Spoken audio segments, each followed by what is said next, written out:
ಜೈ ಶ್ರೀರಾಮ್.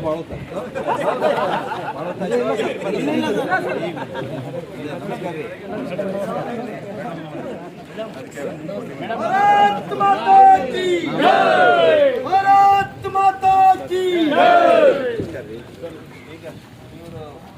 ಅಲ್ಲೇ ನೋಡುವ ಅಲ್ಲೇ ಒಂದ್ಸಲ ಇಲ್ಲಿ ಅದನ್ನ ನೋಡಿ ಆಮೇಲೆ ಇದು ಮಾಡೋಣ ಒಂದ್ಸಲ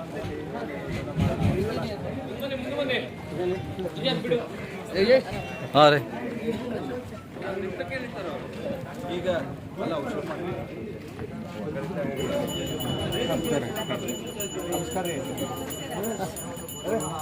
ಈಗ ಒಂದು ಕೊಳ್ಳಿಗೆ ಕೊಟ್ಟಿದೆ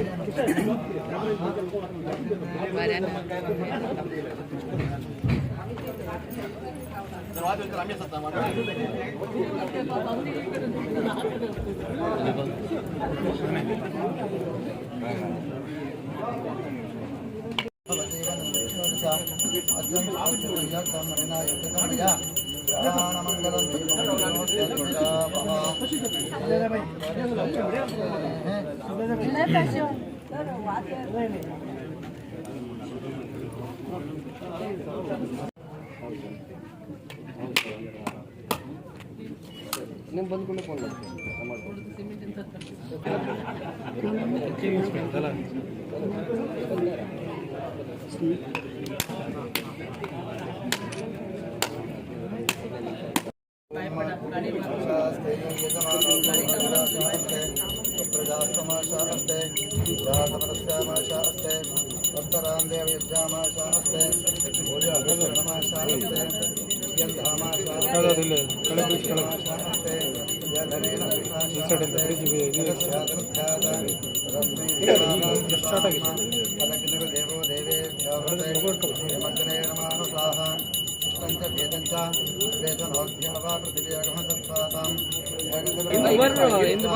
ದೀಪಕ್ ಹಿಂದ್ ಬರ್ರು ಏನ್ ಮರೆ ಒಬ್ಬೊಬ್ರು ಒಂದೊಂದು ಜಾಗದ ಅಲ್ಲಲ್ಲೇ ನಿಂತ್ಕೊಂತ ನಾವು ನಿಂತಾರೆ ಮತ್ತೆ ಮುಂದೆ ಬಂದ ದೀಪಕ್ ದೀಪಕ್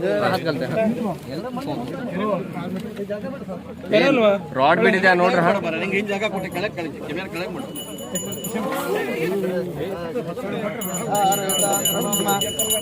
वै सप्तदश प्रजाप्रतियज्ञमन्माय तोय एवं वेद प्रतियज्ञेन तिष्ठति न यज्ञात्मकोशयो यो वै यज्ञस्य प्राणं प्रतिष्ठां सुप्रतिष्ठिता सन्तो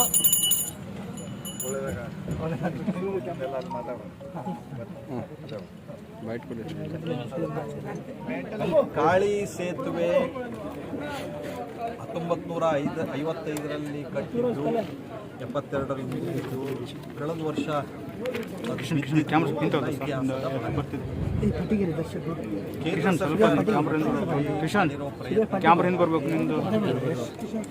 ಅದು ಒಂದೇ ವರ್ಷದಲ್ಲಿ ನಾವು ಅದನ್ನು ಡಿಸ್ಮೆಂಟಲ್ ಮಾಡಿರೋದು ಸತ್ಯ. ಈಗ ಹೊಸ ಬ್ರಿಡ್ಜನ್ನು ಮಾಡಲೇಬೇಕು. ಅದಕ್ಕೆ ನಿರಂತರವಾದ ಪ್ರಯತ್ನದ ಫಲವಾಗಿ ಹೊಸ ಬ್ರಿಡ್ಜು ಈಗ ಇಲ್ಲಿ ಆಗ್ತಾ ಇದೆ. ಇವತ್ತು ಯಾವುದೇ ಪ್ರೋಟೋಕಾಲ್ ಪ್ರೋಗ್ರಾಮನ್ನು ನಾವು ಮಾಡಲಿಲ್ಲ. ಈಗಾಗಲೇ ನಾನು ಹೇಳಿದ್ದೇನೆ, ಪ್ರೋಟೋಕಾಲ್ ಪ್ರೋಗ್ರಾಮನ್ನು ಮುಂದಿನ ದಿನದಲ್ಲಿ ಕೇಂದ್ರ ಸರ್ಕಾರದ ಮಂತ್ರಿಗಳನ್ನೆಲ್ಲ ಕರೆದು ರಾಜ್ಯದ ಉಳಿದೆಲ್ಲ ಮಂತ್ರಿಗಳನ್ನು ಪ್ರಮುಖರನ್ನ ಕರೆದು ನಾವು ಪ್ರೋಟೋಕಾಲ್ ಪ್ರೋಗ್ರಾಮನ್ನು ಒಂದು ಮಾಡೋದು ಇದ್ದೇ ಇದೆ, ಅದು ಮಾಡ್ತೇವೆ. ಇವತ್ತು ನಾನು ಸ್ಥಳ ಪರಿಶೀಲನೆಗೋಸ್ಕರವಾಗಿ, ಇಲ್ಲಿ ವೀಕ್ಷಣೆಗೋಸ್ಕರವಾಗಿ ಮತ್ತು ಇಲ್ಲಿ ಏನು ಹೇಗೆ ಅದು ಕನ್ಸ್ಟ್ರಕ್ಷನ್ ಬರ್ತಾ ಇದೆ ಅನ್ನೋದಕ್ಕೆ ಒಂದು ಸ್ಥಳ ಪರಿಶೀಲನೆಯನ್ನು ವೀಕ್ಷಣೆಯನ್ನು ಮಾಡಿ ಬ್ರಿಡ್ಜ್ ಬಗ್ಗೆ ನಾನು ತಗೊಂಡಿದ್ದೀನಿ. ಈ ಬ್ರಿಡ್ಜು ಸುಮಾರು 150 ಕೋಟಿ ರೂಪಾಯಿ ವೆಚ್ಚದಲ್ಲಿ ಮುಂದಿನ 3 ವರ್ಷದೊಳಗೆ ಇದನ್ನು ಮಾಡುವಂಥದ್ದು ಯೋಚನೆ ಆಗಿದೆ. ಇದರೊಳಗೆ ಈ IRB ಅವರು ಮತ್ತು ಹುದ್ದಾರ್ ಇನ್ಫ್ರಾಸ್ಟ್ರಕ್ಚರ್ದವರು ಈ ಬ್ರಿಡ್ಜಿನ ಕೆಲಸವನ್ನು ತಗೊಂಡು ಅವರು ಅದನ್ನು ಮಾಡ್ತಾರೆ. ಸುಮಾರು 400 ಫೀಟ್ ಉದ್ದದ ಬ್ರಿಡ್ಜು 6 ಸ್ಪ್ಯಾನ್ 4 ಸ್ಪ್ಯಾನು 6 ಕಂಬ ಪಿಲ್ಲರಿಂದು ಈ ಬ್ರಿಡ್ಜು ಬರೋದಿದೆ ಮತ್ತು 12 ಮೀಟರ್ ಅಗಲಕ್ಕೆ ಈ ಬ್ರಿಡ್ಜು ನಿರ್ಮಾಣ ಆಗ್ತಾ ಇದೆ. ಈಗ ಹೊಸ ಬ್ರಿಡ್ಜ್ ಆಗಿರೋದಕ್ಕೆ ಯಾವುದೇ ರೀತಿಯಾದಂತಹ ತೊಂದರೆ ತೊಡಕು ಆಗದೇ ಇರುವಂತೆ ಮತ್ತೊಂದು ಈಗ ಮಂಜೂರಾಗಿರೋ ಹೊಸ ಬ್ರಿಡ್ಜನ್ನು ಕಟ್ಟೋದಕ್ಕೆ ತಾಂತ್ರಿಕವಾದ ಆಧುನಿಕತೆ ಎಲ್ಲ ಉಪಕರಣಗಳನ್ನು ಬಳಸಿ ಅವರು ಅದನ್ನು ಮಾಡೋರಿದ್ದಾರೆ. ಇದಷ್ಟು ಮಾಹಿತಿಯನ್ನು ನಾನು ನಿಮ್ಮ ಜೊತೆಗೆ ಎಲ್ಲರ ಜೊತೆಗೆ ಹಂಚಿಕೊಳ್ಳೋದಕ್ಕೆ ಬಯಸ್ತಾ ಇದ್ದೇನೆ. ಮತ್ತು ಈ ಬ್ರಿಡ್ಜಿಗೆ ಪರ್ಮನೆಂಟ್ ಲೈಟಿಂಗ್ ಆಗಬೇಕು, ಸೇಫ್ಟಿ ಇದು ಏನದಕ್ಕೆ ಏನು ಹೇಳ್ತಾರೆ ಅದು ಇನ್ನೂ ಹೈಟಲ್ಲಿ ಆಗಬೇಕು, ಅದೇ ಆ ರೀತಿದ್ದೆಲ್ಲ ಕೆಲವು ಸಲಹೆ ಸೂಚನೆಗಳಿದೆ. ನಾನು ಅಧಿಕಾರಿಗಳಿಗೆ ಸೂಚಿಸಿದ್ದೀನಿ, ಅದನ್ನು ಮಾಡ್ತೀವಿ. ಇದಲ್ಲದೆ ಶರಾವತಿ ಬ್ರಿಡ್ಜನ್ನು ಹೊಸದಾಗಿ ಮಾಡೋದಕ್ಕೂ ನಾವು ಈಗಾಗಲೇ DPR ಸಲ್ಲಿಸಿ ತಾಂತ್ರಿಕ ಪರಿಶೀಲನೆ ಹಂತ ಎಲ್ಲ ಮುಗಿದು ಅದು ನಡೀತಾ ಇದೆ. 3 ಅಂಡರ್ ಬ್ರಿಡ್ಜನ್ನು ನಮಗೆ ಭಟ್ಕಳದಲ್ಲಿ 2, ಅಂಕೋಲಾದಲ್ಲಿ 1, 3 ಅಂಡರ್ ಬ್ರಿಡ್ಜನ್ನು ನಾವು 45 ಕೋಟಿ ರೂಪಾಯಿಯಲ್ಲಿ ಮಂಜೂರು ಮಾಡಿ ಅದು ಇದೇ ಹಂತದಲ್ಲಿ ಪರಿಶೀಲನೆ ಇದರೊಳಗಿದೆ. ಮತ್ತು ರೋಡಿನ ಅಲ್ಲಿ ಇಲ್ಲಿ ಎಲ್ಲ ಇರುವಂಥ ಏನೇನೋ ತೊಂದರೆ ತೊಡಕುಗಳು ಇದೆಯೋ ಅದು ಕೆಲವು ತಾಂತ್ರಿಕವಾದಂಥ ಆಡಳಿತಾತ್ಮಕವಾದಂಥ ತೊಂದರೆ ತೊಡಕು ಇದೆ. ಅಂದರೆ ಲ್ಯಾಂಡು, ಕಾಂಪೆನ್ಸೇಷನ್ನು, ಅದು ಓನರ್ಶಿಪ್ಪು ಇತ್ಯಾದಿ ಇತ್ಯಾದಿ. ಜಿಲ್ಲಾ ಆಡಳಿತ, ರಾಜ್ಯ ಸರ್ಕಾರ ಅದನ್ನು ಈಗಾಗಲೇ ಅದನ್ನು ಮಾಡ್ತಾ ಇದೆ. ಆದರೆ ಇನ್ನಷ್ಟು ಹೆಚ್ಚು ವೇಗದಿಂದ ಮಾಡಿ ನಮಗೆ ಆ ಒಂದು ಸ್ಥಳ ಹ್ಯಾಂಡ್ ಓವರ್ ಮಾಡಿಕೊಡ್ಬೇಕಾದಂಥದ್ದು ಇದೆ. ಅದನ್ನು ಮಾಡಿಸೋದಕ್ಕೆ ನಾವೆಲ್ಲ ಒಟ್ಟಾಗಿ ಪ್ರಯತ್ನ ಮಾಡ್ತಾ ಇದ್ದೇವೆ. ಇವತ್ತು ನಮ್ಮ ಶಾಸಕರಾದಂಥ ಸತೀಶ್ ಸೇಲ್ ಅವರು ಬಂದಿದ್ದಾರೆ, ಮಾಜಿ ಶಾಸಕಿ ರೂಪಾಲಿ ನಾಯ್ಕರು ಇದ್ದಾರೆ, ನಗರಸಭೆ ಅಧ್ಯಕ್ಷರು ಮತ್ತು ಉಳಿದಂಥ ಎಲ್ಲ ಪ್ರಮುಖರು, ಗಣ್ಯರು ಎಲ್ಲರೂ ನಾವು ಭಾಗವಹಿಸಿದ್ದೀವಿ. ಈ ಸಂದರ್ಭದಲ್ಲಿ ಕೊನೆಯದಾಗಿ ಒಂದು ವಿಷಯ ಹೇಳ್ತೀನಿ. ಕೇಂದ್ರ ಸರ್ಕಾರ, ನರೇಂದ್ರ ಮೋದಿಜಿಯವರು, ಗಡ್ಕರಿಯವರು ಅಭಿವೃದ್ಧಿ ಕೆಲಸಕ್ಕೆ ಮೊದಲ ಆದ್ಯತೆಯನ್ನು ಕೊಟ್ಟು ಎಲ್ಲ ರೀತಿಯ ಸಹಕಾರವನ್ನು ನಮ್ಮ ಕ್ಷೇತ್ರದ ಅಭಿವೃದ್ಧಿಗೆ ಮಾಡ್ತಾ ಇದ್ದಾರೆ. ನಾನು ಅವರಿಗೆ ಧನ್ಯವಾದವನ್ನು ಹೃದಯಾಳದಿಂದ ಸಲ್ಲಿಸ್ತಾ ಇದ್ದೇನೆ. ಮತ್ತು ಮುಂದಿನ ದಿನದಲ್ಲಿ ಇನ್ನೂ ಹೆಚ್ಚಿನ ಅಭಿವೃದ್ಧಿ ಕೆಲಸ ತರೋದಕ್ಕೆ ನನ್ನ ಪ್ರಾಮಾಣಿಕವಾದ ಪ್ರಯತ್ನವನ್ನು ನಾನು ಮಾಡ್ತೇನೆ. ಸರ್, ಈಗ IRB ಕೆಲಸ ನಿಗದಿ ಸಮಯದಲ್ಲಿ ಆಗಿಲ್ಲ ಅನ್ನೋಂಥ ಆಪದ ಇದೆ. ಭಾಳಷ್ಟು ಕಡೆ ಸಮಸ್ಯೆಗಳಿದ್ದಾವೆ, ಸರಿಯಾದ ಕಾಮಗಾರಿಗಳಿದ್ದಾವೆ.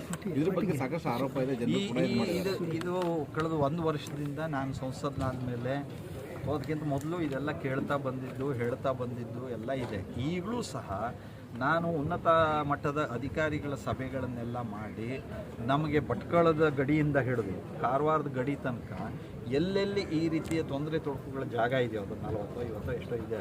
ಅಂದರೆ ಸಣ್ಣ ಸಮಸ್ಯೆ, ಆದರೆ ಅದನ್ನು ಬಗೆಹರಿಸಿದ ಹೊರತು ನಾವು ಅದನ್ನು ಮಾಡೋದಕ್ಕೆ ನಮಗೆ ಆಡಳಿತಾತ್ಮಕವಾದ ಈ ಲ್ಯಾಂಡ್ ಇಶ್ಯೂ ಇದೆ, ಪರಿಹಾರದ ಇಶ್ಯೂ ಇದೆ, ಅಂದರೆ ಓನರ್ಶಿಪ್ ಇಶ್ಯೂ ಇದೆ, ಮಾಡಿರೋ ರಸ್ತೆನ ಸಮಸ್ಯೆ ಇದೆ ಅಂತ.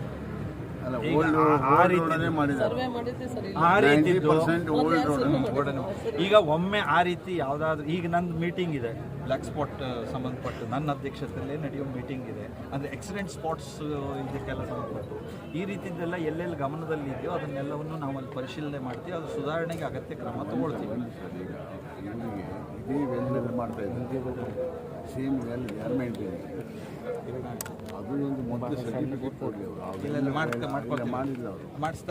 ಮಾಡ್ತಾ ಇದ್ದಾರೆ. ಈಗ ಎಲ್ಲದೂ ಶುರುವಾಗಿದೆ. ಮತ್ತೊಂದು ಏನು ಗೊತ್ತಾ, ಈ ವಾರದಿಂದ ಇಲ್ಲಿಂದ ಈ ಬ್ರಿಡ್ಜ್ ಮೇಲಿಂದ ಯಾವುದೇ ಕಾಂಕ್ರೀಟ್ ಅನ್ನು ಆ ಬ್ರಿಡ್ಜ್ಗೆ ಈಗ weakness why it has happened.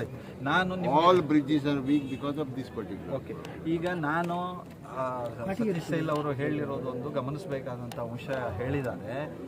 ನಾನು ಅಧಿಕಾರಿಗಳಿಗೂ ಮಾತಾಡ್ತೀನಿ, ಯಾವುದೇ ಕಾರಣಕ್ಕೂ ನಮಗೆ ಹೊಸದಾಗಿ ನಿರ್ಮಾಣ ಆಗಿರೋ ಬ್ರಿಡ್ಜ್ ಮೇಲೆ ಎಕ್ಸ್ಟ್ರಾ ಲೋಡ್ಗಳು ಯಾವುದೂ ಎಕ್ಸ್ಟ್ರಾ ಲೋಡ್ಗಳು ಸಹ ಯಾವುದೇ ಬರದೆ ಅದನ್ನು ಇಂಡಿಪೆಂಡೆಂಟಾಗಿ ಮಾಡೋದಕ್ಕೆ ಏನೆಲ್ಲ ತಂತ್ರಜ್ಞಾನ ಬಳಸಬೇಕು ಅದನ್ನು ಪರಿಶೀಲಿಸಿ ಅವ್ರು ಮಾಡ್ಲಿಕ್ಕೆ ಹೇಳ್ತೀನಿ. ಹೊಸ ಭಾರಿ ತಂದೆ ಡಿಸ್ಮೆಂಟಲ್ ಮಾಡಿದ್ದಾರೆ ಸರ್. ಆಮೇಲೆ ಸರ್ ತಂದೆ ಮಾಡಿದ್ರು. ಆಮೇಲೆ ಈ ಟನಲ್ದು ಮಳೆಗಾಲ ಬಂದಾಗ ಸೋರೋದು ಬಂದ್ ಮಾಡೋದು ಹಂಗೆ ಇಡ್ತೇವೆ. ಗಣಪತಿ ಹುಡುಗರು ಮಲಗಿದಕ್ಕೆ ನಾವು ಪಾಪ ಬೇಜಾರು. ಅದಕ್ಕೆ ಏನು ಸರ್ ಈಗ ಹಾಸ್ಪಿಟಲ್ ಪ್ರಾಬ್ಲಮ್ ಈಗ ಅದು ಬ್ರಿಡ್ಜು ಉದ್ಘಾಟನೆ ಅದು ಪ್ರಾರಂಭ ಆಗಬೇಕಿತ್ತು. ಆ ಸಮಯದಲ್ಲಿ ಅದು ಆಗಿದೆ.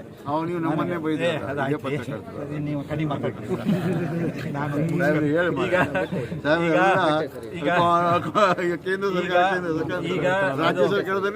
ಈಗ ಆ ಬ್ರಿಡ್ಜು ಏನು ಹಿಂದಿನ ಜಿಲ್ಲಾ ಮೀಟಿಂಗ್ ನಲ್ಲೂ ಅದು ಬಂದಿದೆ. NHAI ದವರಿಗೆ ಹೇಳಿ ಅದು ಸರಿ ಮಾಡಿಸೋದಕ್ಕೆ ಏನ್ ಬೇಕೋ ಅದು ಪ್ರಯತ್ನ ಮಾಡ್ತಾ ಇದ್ದಾರೆ. ಹಾಗಾಗಿ ಅದನ್ನ ನಾನು ಸರಿ ಮಾಡಿಸೋದಕ್ಕೆ ಏನ್ ಬೇಕೋ ಅದು ಪ್ರಯತ್ನ ಮಾಡ್ತೇವೆ. ಧನ್ಯವಾದ. ಭಾರತ್ ಮಾತಾ